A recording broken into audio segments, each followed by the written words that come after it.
Hello friends, எல்லாருக்கும் வணக்கம். நான் ரீசெண்டாக பஸ்ஸில் போகும்போது ஒன்று கவனித்தேன். அந்த பஸ்ஸில் பார்த்தீங்கன்னா, படியில் பயணம் செய்யாதீர்கள் அப்படின்னு எழுதி போட்டிருந்தாங்க. ஆனால் அதே பஸ்ஸில் பார்த்தீங்கன்னா, அந்த பஸ்ஸில் இருக்கிற சீட்டில் எல்லாரையும் குறைச்சிட்டாங்க. அந்த பஸ்ஸில் நடக்கிற இடம் இருக்குல்ல, அதுலேயும் எல்லாரையும் ஏற்றிட்டாங்க. அதையும் மீறி படிக்கட்டில் தொங்கிட்டு வரவள தான் இடம் இருக்குது. ஓகேவா? உள்ளே கூட நிற்க முடியாது. தொங்கிட்டு வரவள தான் இடம் இருக்குது. அந்த அந்த அளவு இடம் இருக்க பஸ்ஸுலேயும் கண்டக்டர் என்ன பண்ணாருன்னு பார்த்தீங்கன்னா, பஸ்ஸை அவரு இது பண்ணல.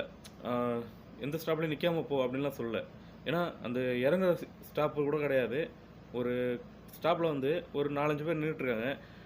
ஆல்ரெடி பஸ்ஸில் தொங்கிட்டு தான் வந்துட்டுருக்காங்க. சரிங்களா? அது இருந்தாலும் என்ன பண்ணுறாங்கன்னா, இந்த தொங்கிட்டு வர ஆளுங்களோட அந்த பஸ் ஸ்டாப்பில் நிற்கிறாங்க பாருங்கள், அவங்களையும் அந்த பஸ்ஸிலே ஏற்றிட்டு போகிறாங்க. அதில் ஆனால் எழுதி போட்டிருக்கிறது கண்டக்டரு இல்லை அந்த பஸ்ஸோட உரிமையாளர் தான் அந்த டைலாக் எழுதியிருப்பாங்க, படியில் பயணம் செய்தவர்கள் அப்படின்ட்டு. ஆனால் அதையும் மீறி அந்த பஸ்ஸில் டிக்கெட்டை ஏற்றிட்டு தான் போயிட்டுருக்காங்க. ஆனால் இது ஏற்றுற கண்டக்டரோட தப்பா, இல்லை இடமே இல்லை பஸ்ஸில் இருந்தாலும் பரவாயில்லன்னு ஏறுறாங்களே அந்த பேசஞ்சரோட தப்பான்றது எனக்கு தெரியல. உங்களுக்கு தெரிஞ்சால் மறக்காமல் இந்த கமெண்ட் பாக்ஸில் கமெண்ட் பண்ணுங்கள். தேங்க்யூ.